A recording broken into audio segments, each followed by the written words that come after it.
Sponsored by Rabbi Shlomi and Mirala Greenwald.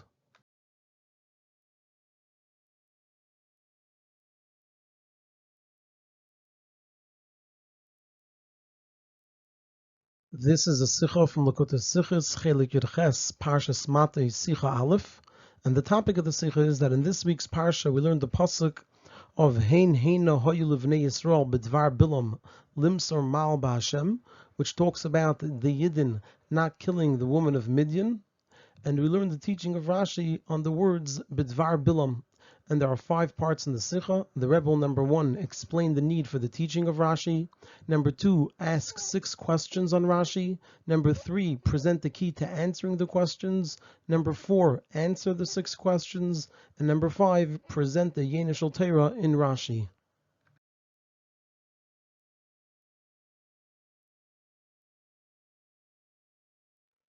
On the pasuk of Hein Heina Hoyu Livnei Yisrael B'dvar Bilam Limsar Mal Ba'Hashem, where Moshe Rabbeinu expressed anger that the Yidden did not kill the daughters of Midian when they waged war against Midian, because it was the daughters of Midian that caused them to sin both in Znus and Avodah Zarah.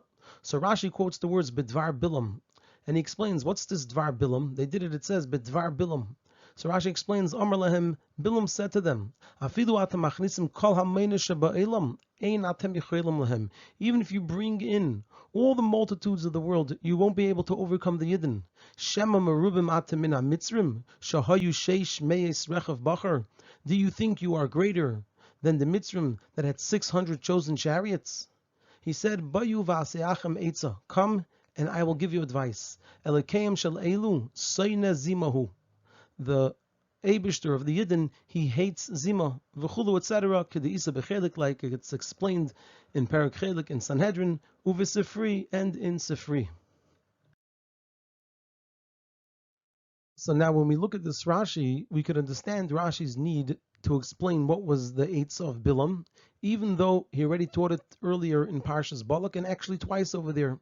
The reason he still has to give his explanation over here is because this is the source for it. Where do we know that Bilam is the one that gave this advice?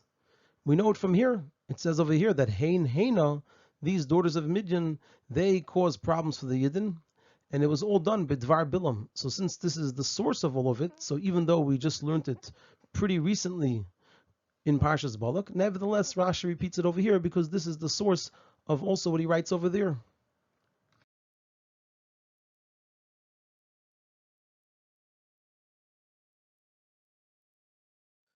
And there are 6 questions on this Rashi.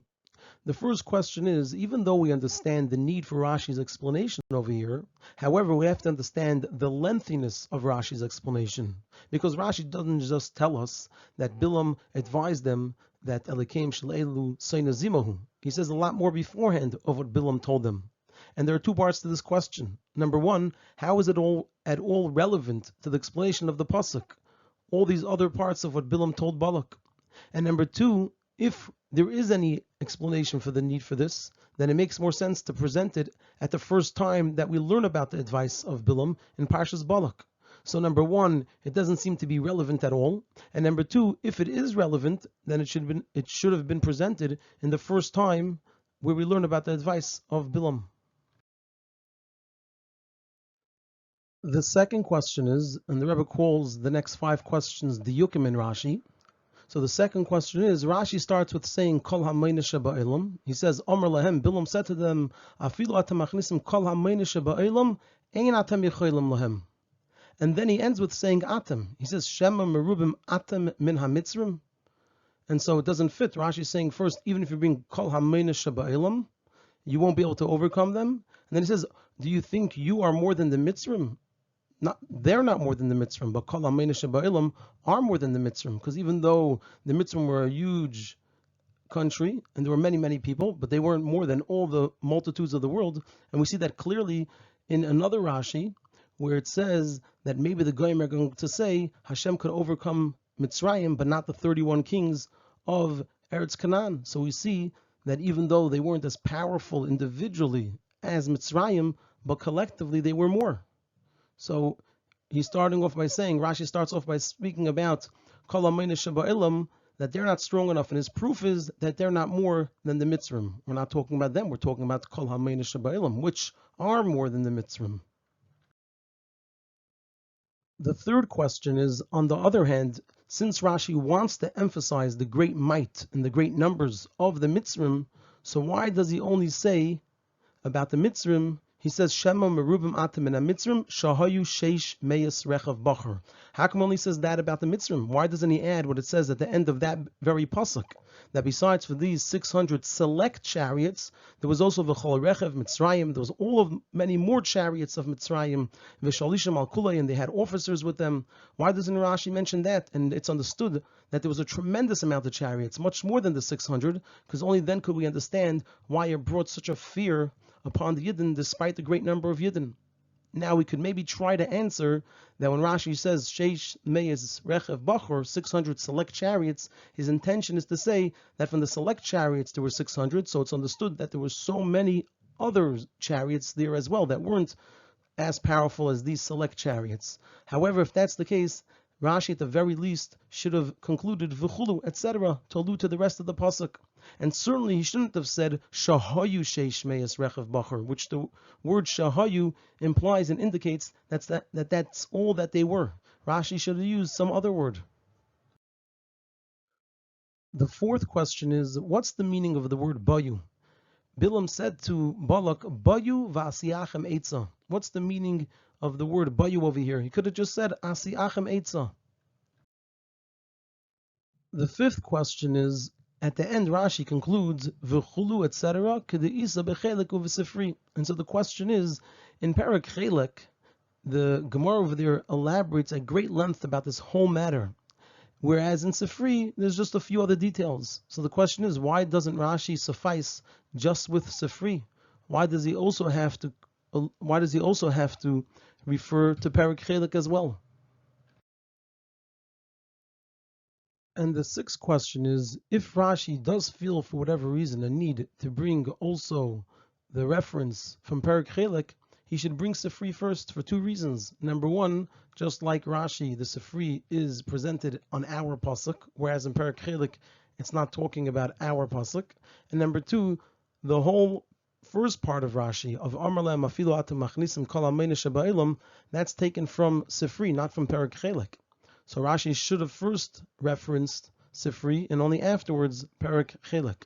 And so because of this, and it's not clear if it's because of this question specifically or also question 5, but because of this, we have to say that it must be that when Rashi brings Sifri, it's not connected to what he says over here directly, but rather it's to add to what's in Chelek. In other words, the main reference is Parak Chelek, and because there's something that's not 100% clear in Parak Chelek, therefore Rashi also references Sifri. So in other words, Sifri is a reference to complete whatever it is that we're looking for that's being referenced in Parak Chelek. Because if Sifri was related to what's written over here, Rashi would have referenced it first.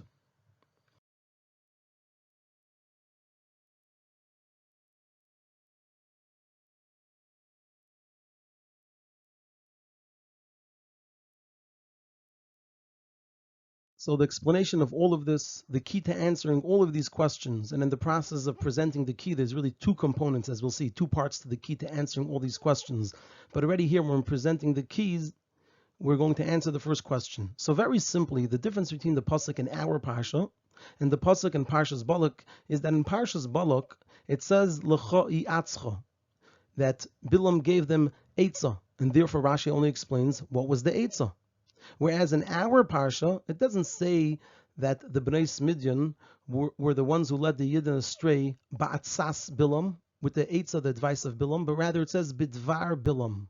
Meaning, this implies that in addition to the eitzah of Bilam, there was also a dvar Bilam.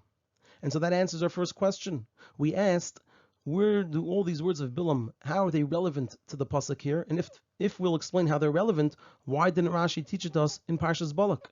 And the answer is, the way it comes up in our pasuk is because it says bidvar Bilam, not ba'atzas Bilam. And that's also why Rashi never mentioned it beforehand, because previously we only heard about the eitzah of Bilam.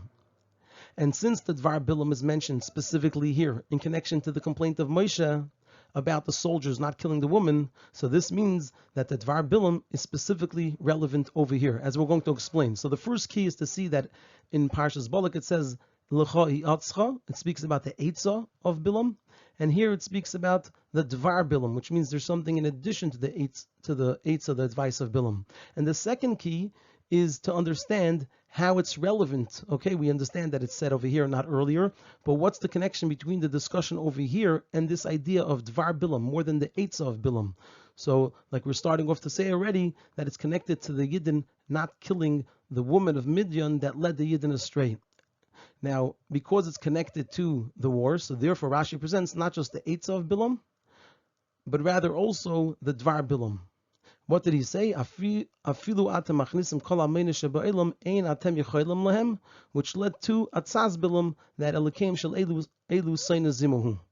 So, because of these two keys, number one, that it says Dvar Bilam, and number two, that it's connected to the war, that's why Rashi tells us what it is that Bilam said to them. Now, how is all of this connected to the war? The explanation of this is as follows. The complaint and the claim of Moshe that Hachiyisim kol nekeva hein heina hoyu livnei Yisrael al dvar pa'ir v'atiyah magefa b'atas Hashem. What was Moshe telling the soldiers? It was not just that in the past the Bnei Midian led the Yidden astray and brought them a Magefa. That's not just what Moshe Rabbeinu was saying, that they should be killed for what they did in the past. His complaint was related to the battle that they just waged with Midian. And therefore, who did Moshe Rabbeinu get upset at? It says, Vayiktzef Moshe al pkudei achayil habayim mitzvah milchama, those that were involved in the war. Meaning the reason the Midian sent their Bnei Seyam Liznois, it was as a form of waging war against the Yidden in order to destroy them. This is part of their war plan. This was the Dvar Bilam. He was telling them that they can't be victorious over the Yidden with a physical war because you're not going to be able to win them physically. And therefore he said,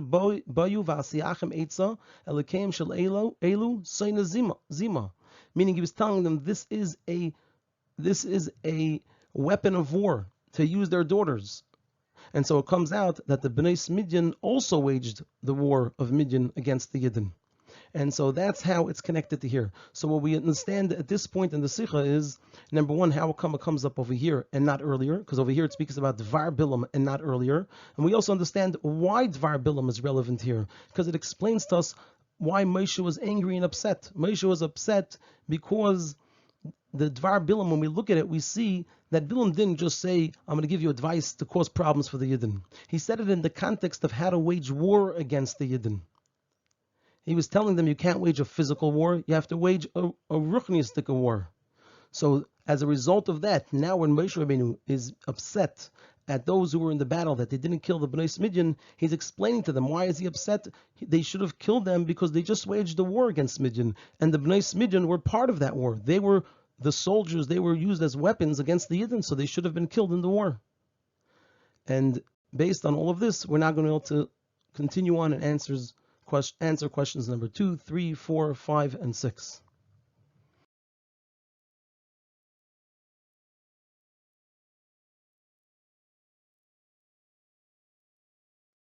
Now we're going to move on to answering questions number 2 and number 3. So according to this, that Moshe Rabbeinu was complaining that the Bnei Midian were a weapon and part of those who waged war. So now we can understand why Rashi presents the details of what Bilam said. When we look at the details, we'll see how it's a build-up to ultimately saying that the Bnei Midian would be the ones to wage war. First he said, Amar lahem, afilu atem machnisim kol hameinu sheba'ilam, ein atem yecholim lahem. So we had a question. First he says, Kol hameinu sheba'ilam, and then he says, you're not more than the Mitzrim. Is he talking about Kol hameinu sheba'ilam, or is he talking about them being more than the Mitzrim? So the answer to that is that we have to separate those two sentences. The first sentence he told them was, Afilu atem machnisim kol hameinu sheba'ilam, ein atem yecholim lahem. Period. The next part is a new thing that he's telling them. Now what's this first thing? The first thing is that the Yidden can't physically be defeated. And he didn't bring any proof for this, that the Yidden can be physically defeated, since Balak already saw that even Sichon and Og, who were the strongest kings who nobody could defeat, and who were hired to protect them from the Yidden, for this very purpose, they were defeated by the Yidden, and not just defeated, it was in such a wondrous way that their entire might had no power whatsoever. It was of complete insignificance. So therefore they already knew that no physical strength, whether in quality or quantity, would be of help. So that's the first thing that Bilam told Balak. Even if you bring all the multitudes of the world, you will not be able to defeat the Yidden physically. And he didn't have to bring any proof to this. Balak already understood that. However, Balak and Midian had a different idea, which was that they could overcome the Yidden in Ruchnius in the same way that they hired Bilam to destroy the Yidden through Ruchniisdika means. Now, when they saw that Bilam wasn't successful, so they decided to search for other people with more Ruchnius power than Bilam. So to this, Bilam responded by saying, so now it's a new thing. It's not a continuation. First thing he told them was about physically beating the Yidden, which he didn't have to bring any proof for. He's not bringing a proof from Mitzrayim for that. That is already self-understood, and Balak understands that for himself. Then Bilam continued to address the thinking of Balak that he could win the Yidden Baruchnius. He said, Shema merubim atem min ha-mitzrim shahayu sheish meis rechav bachor. He was referring to Balak thinking that he could defeat the Yidden Baruchnius through getting people that had more Ruchnius power than Bilam. So his intention over here, when he speaks about the Sheish Meis Rechav Bacher, we asked how come he only says 600? It doesn't reflect a large number. So his intention wasn't to focus on the quantity of 600, which would be the physical strength of the Mitzrim, but rather their strength in Ruchnius. As Rashi already explained, that the Behemoth Sarechev that they brought over here, how did the Mitzrim have it after the Makas? They were from the Yareh as Dvar Hashem, those who were Yareh as Dvar Hashem and had a lot of Ruchnius power. And nevertheless, this didn't help them. And when they attacked the Yidden, they had a bitter end. So that's the second thing Bilam told Balak. That in Ruchnius, by getting other people that have more Ruchniistic power than me, said Bilam, it's not going to help because the Mitzrayim had 600 people with tremendous Ruchniistic powers. Then Bilam then continued that what could help them is Bayu v'asiyachem etza. Come close and we'll see why he said this, and I'll quietly give you advice. We'll see later why it had to be done quietly. And this way you'll accomplish your goal. So that's why Rashi brings to us all of the Dvar Bilam, and we see now how it's connected to the situation over here of waging war, of not killing the Bnei Smidyan when they're waging war. And we also see the different things that Bilam told Balak. First, he spoke to him about the physical strength, which did not need any proof.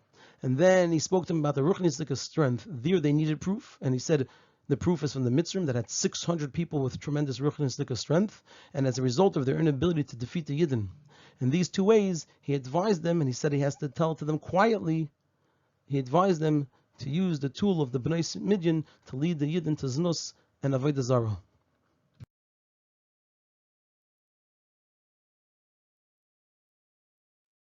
Now we're going to move on to answering questions number 4 and 5. So when a Ben Chamish Lemikra is reading all of this, so the Ben Chamish Lemikra can ask, we don't find that the Yidden did such Averis in the entire 40 years that they were in the Midbar. We don't find such terrible Averis. More so, Rashi tells us by Shleimus Bas Divri, Rashi says over there that Shivchan Shel Yisrael, over here we're actually learning the praise of the Yidden. She's the only one that did any such activity from the entirety of Klal Yisrael. And from this it's understood also regarding the men, that this was something not found by the Yidden. So the Ben Chomish Limerick has a question over here. So how can it be that so many Yidden strayed in this matter to the extent that Vayu HaMesim B'Magefa are Bav Esrim Aleph, 24,000 Yidden died in the plague. In addition, another question that still has to be answered, which we only began talking about, what is this Bayu? Why did he have to give his advice quietly? And therefore Rashi says K'di Isa B'Chelek. When Rashi says K'di Isa B'Chelek, what he's telling us over there is answering this question: how did the Yidden do such Averis?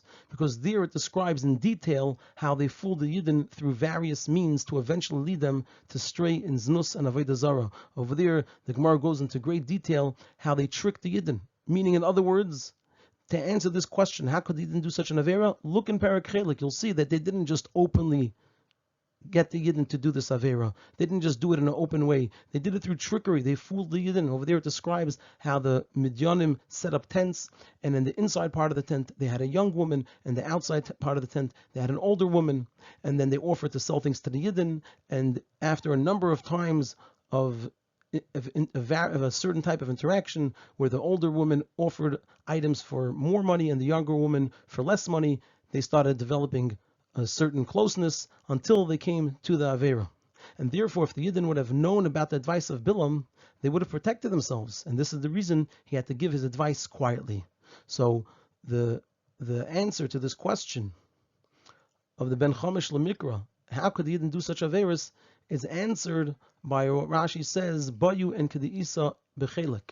The answer is that it was done secretly and quietly, that the Yidden didn't know about it. And what was done secretly and quietly that the Yidden didn't know about it? What it says in Chelek, this whole trickery that they did against the Yidden.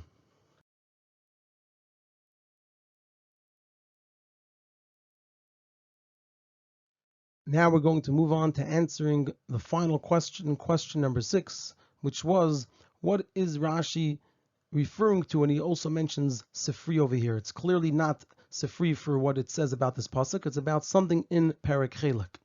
So the reason Rashi references Sifri is because, however, despite everything we explained, it's still not completely understood. The Gemara there in Perek Chelek relates how they implemented the advice of Bilam. It all started with the woman of Midian setting up tents where they sold items, and they placed a younger woman inside the tent and an older woman on the outside. And when the Yidden ate, drank, were merry, and went for a stroll in the marketplace, it says how they went to buy items, and then they offered them different prices until it happened a number of times, and ultimately they tricked them into developing this relationship that led to the Znus and Avodah Zarah. So one can ask, where did such behavior come from to the Yidden to eat, drink, be merry, and stroll in the marketplace, especially after the great miracles that they just experienced by Eshed Anacholim and the battle against Oig, which should have brought them to behave in a better than usual way? So yes, we're saying there was trickery involved when it comes to the terrible Avera of the Znus and also the Avodah Zarah. But earlier on, even how they got tricked into doing it, it started off with a certain behavior by the Yidden where they were eating, drinking, they were merry. These are all taken from the Gemara, and then they were strolling in the marketplace. So there's still a question on that. That itself is a little difficult to understand, especially after all the miracles the Yidden just before this time experienced. And in order to answer this, Rashi refers us to the Sifri. In other words, when we go to Chelek, we see that there's trickery and they fooled the Yidden. But still, we wonder, there's even the beginning of how all of this happened started with something which seems inappropriate for the Yidden.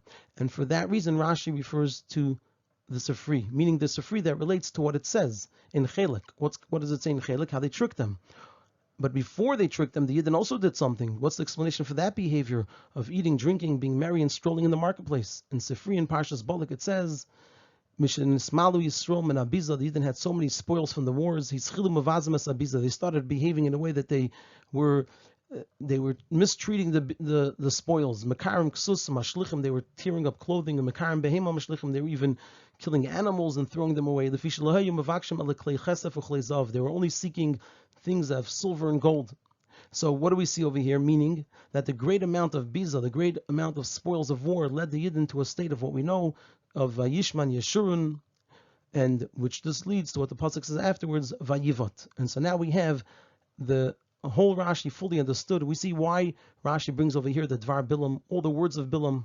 We also answered that the explanation of what Bilam said, the first part was talking about a physical war, and then later when he talks about the mitzvah, it's not a continuation, where then the second part's not connected to the first. It doesn't seem to be appropriate. It's an entirely new thing. The first part is talking about a physical war, the next part is talking about a ruchnistic war, which then explains to us why he speaks specifically of the sheish meis rechev bachur, because that reflects the ruchnistic strength of the mitzvah. And we also understand why Rashi says bayu and refers to Chelek, because there's a difficulty here. Even though they said they can't overcome them physically and not through people with spiritual ruchnistic strength, they're going to do it through znus. But the question is, how did they even come to znus? So in Chelek we see that there was a whole trickery, and that's why he said, "Boy, I'm going to tell to you quietly." And in order to answer that a question that still remains, that how did they even come to what brought to the znus? So for that, Rashi refers to Sifri, where we see that the Yidden were in a state of Vayishman Yeshurun, which led to Vayivot, which this Vayivot was through eating, drinking, being merry, and strolling in the marketplace.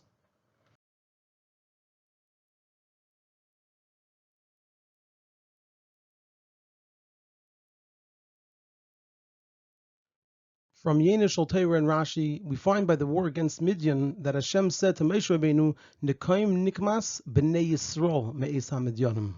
And Moshe Rabbeinu, when he gave the tzivui over to the Yidden, he said, "It's loses nikmas Hashem b'Midian." So Hashem said, "It's nikmas b'nei Yisrael," and Moshe said, "It's nikmas Hashem." So the Rebbe says that his father, the Rebbe's father, explains that Hashem is careful with the honor of Yidden, and Moshe Rabbeinu is careful with the honor of Hashem. And based on this, the Rebbe's father also explains why Hashem said the Kruvim before the Aron, and later it says the Aron before the Kruvim. So I'm not sure what this means, but I was thinking, I didn't look it up, but I was thinking the Kruvim are connected to the Yidden, the Aron is connected to Hashem. And so by the Tzivay of Hashem, it says the Kruvim before the Aron, which is the Yidden before Hashem. And later, it says the Aron before the Kruvim, which is like Hashem before the Yidden. So the Rebbe asks on this, we have to understand, why do we find this idea that Hashem is careful with the covet of Yidden, and Moshe Rabbeinu is careful with the covet of Hashem? Why do we find it specifically by the war against Midian and not in other places? Why is it reflected over here? Now, this will be understood according to the explanation in Rashi. The war of Midian consisted, like we said, of two elements. They wanted to wage war against the Yidden, and therefore it says, Nikmas b'nei Yisrael. In addition, the advice of Bilam was all about Elekeyem shel Elu, Sainazima. So we have both of these components. They were fighting the Yidden, Nikmas b'nei Yisrael. And the way they were doing it, the advice of Bilam was based on that Elekeyem shel Elu, Soina Zima, that Hashem hates Zima. So that's Nikmas Hashem. And according to this, we can also understand Rashi's explanation on Nikmas Hashem. Rashi says over here, what's Nikmas Hashem? Sha'imid keneged Yisrael, kilu imid keneged the Kodesh Baruch Hu. Why did it say Nikmas Hashem and not Nikmas b'nei Yisrael? Because someone who stands against the Yidden is like they stand against Hashem. And we understand now why this idea is learned specifically by the war of Midian, because it had both of these elements. And therefore the Torah says, B'dvar Bilam in Parshas Matos, because this tells us the intent of the war of Midian. It says it by the war of the Yidden against Midian, which is the war of which results because of the war of Midian against the Yidden. So by this war, which is connected to the war of Midian, the Torah tells us about Dvar Bilam, because in this war of Midian, there was both the Nikmas Hashem and the Nikmas B'nei Yisrael, and this is all found in the Dvar Bilam.